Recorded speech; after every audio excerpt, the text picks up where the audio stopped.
I had a rope halter on her here, and I didn't realize that she was going to try to drag me off down the hill there.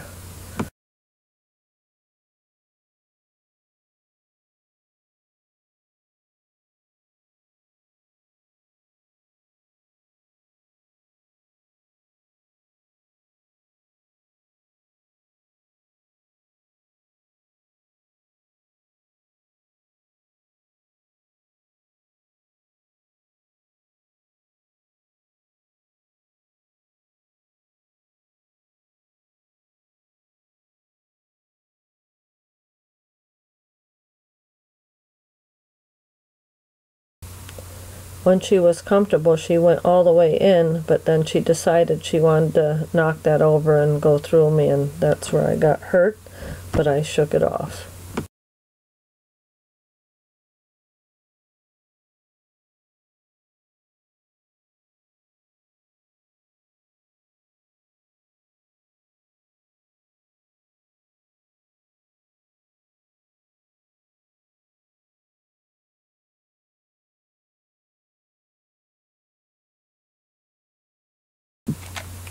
So this is my first time bringing this horse to the trailer.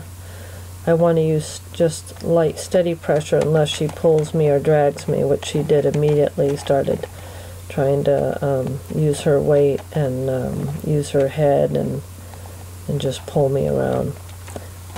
When she starts pulling me and I feel her jerking on my arm or going out to the side there, I'm going to bump her back and make it uncomfortable for her to pull me, but I really couldn't make her too uncomfortable. Even with the rope halter, she just was having her way with me. So I'm closing down her escape route or her choice to avoid the trailer by having the whip there. I don't want to whip her in, but I just want to make it ugly for her to go over there where she's gotten a reward or release of pressure.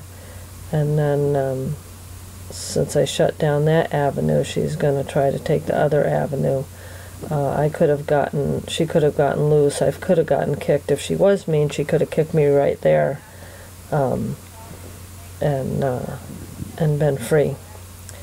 Yeah. Actually, I was injured years ago by a horse, her same breeding, that kicked me when I was at her head, you know, so it can happen even if you're at the horse's head, you can get kicked, and so it's dangerous even if the horse is not mean.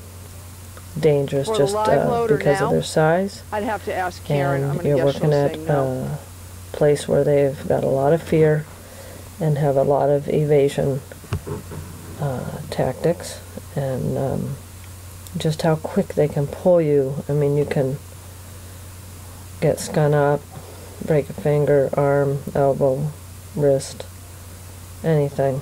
So it's very dangerous. That's why a lot of people didn't want to take this job. But anyways, I'm glad. If she was mean, I would have walked away immediately before I came to the trailer, but I could tell she was you know, wanting to cooperate and be a good girl when I did the groundwork. So I'm very happy to help this girl, this horse, and her owner.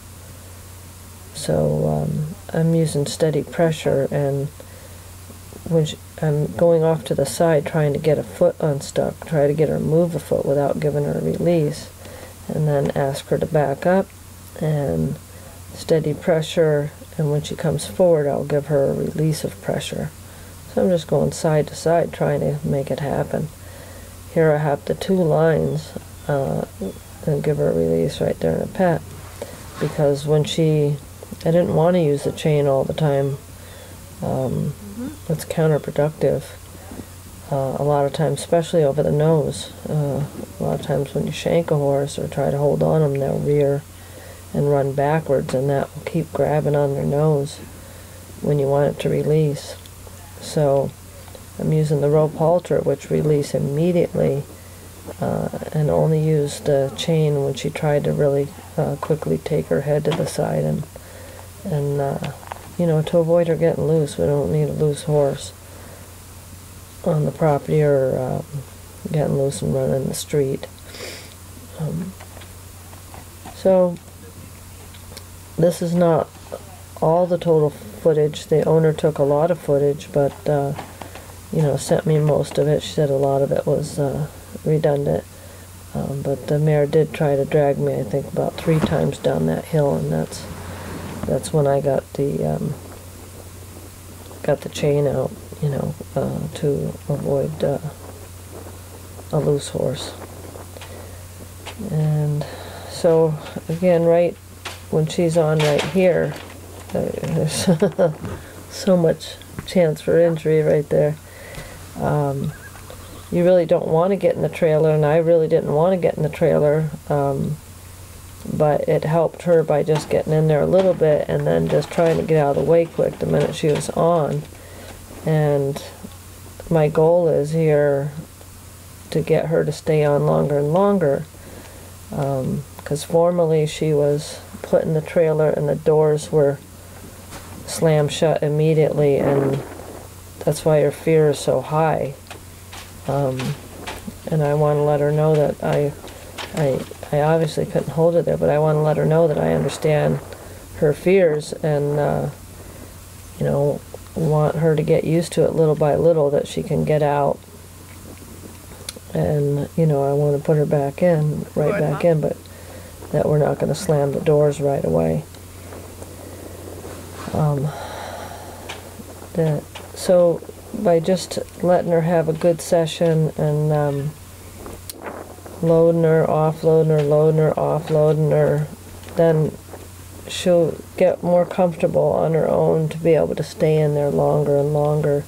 You know, every horse is different, and I never know what I'm going to run into when I go out to a job, or you know, if I have a safe place to work, or you know, I never know what I'm running into. So I'm always working with what I have.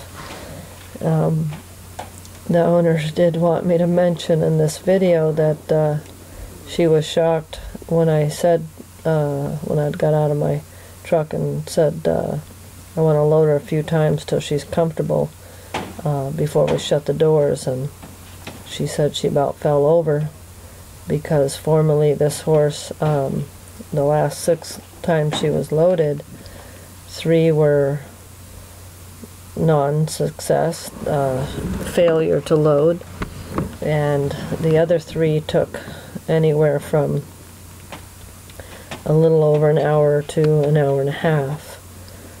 So that was the history of this mare loading.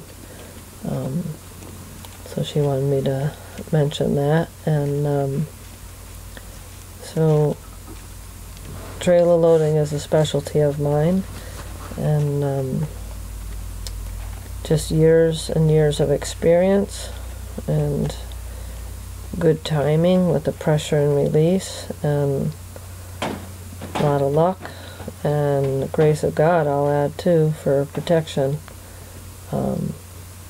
and success. So once we're done here, then the professional hauler is going to come the following week, and I'm just going to show up to load the horse. We have a little footage of that. To be successful, I have a lot of counter moves, and we practiced at the simulator, and just a lot of leading for everything we're going to run into. We did turns to the right and walk, halt, back up, and just get her respect and understanding before we ever went here, or we would have not had a shot in hell to get this mare on the trailer without doing that groundwork first. A lot of horses I can just, you know, turn them to the right, back them up, and, you know, just be my assertive self, and they'll load right up. but I knew it wasn't going to happen with this mare. So when she went with the heavy hauler, with the ramp, which is much more difficult to load, even though people think the ramp is easier, this step up here is much easier in the horse's mind, to be able to step right up into a solid floor. The ramp, even if you don't think it moves, it's got a movement that the horse doesn't like. I love it here how she paused. A movement that that horse just doesn't like. Here she goes in, and the partition there, she's going in a box stall. I have to get out of there safely while that ramp is put up.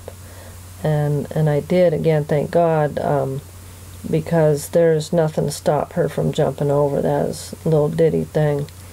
I've seen young horses jump higher than that partition to get out of a box stall, especially when she's getting that back end closed up at behind her. And you know, it doesn't show, we don't have that footage here, but once we loaded her and I unloaded her a couple of times to where she was comfortable, I had the professional shipper shut that back door, and I scooted out the door in front. It's a gate, a big gate, that black, and got safely out, was able to close it without her jumping over there.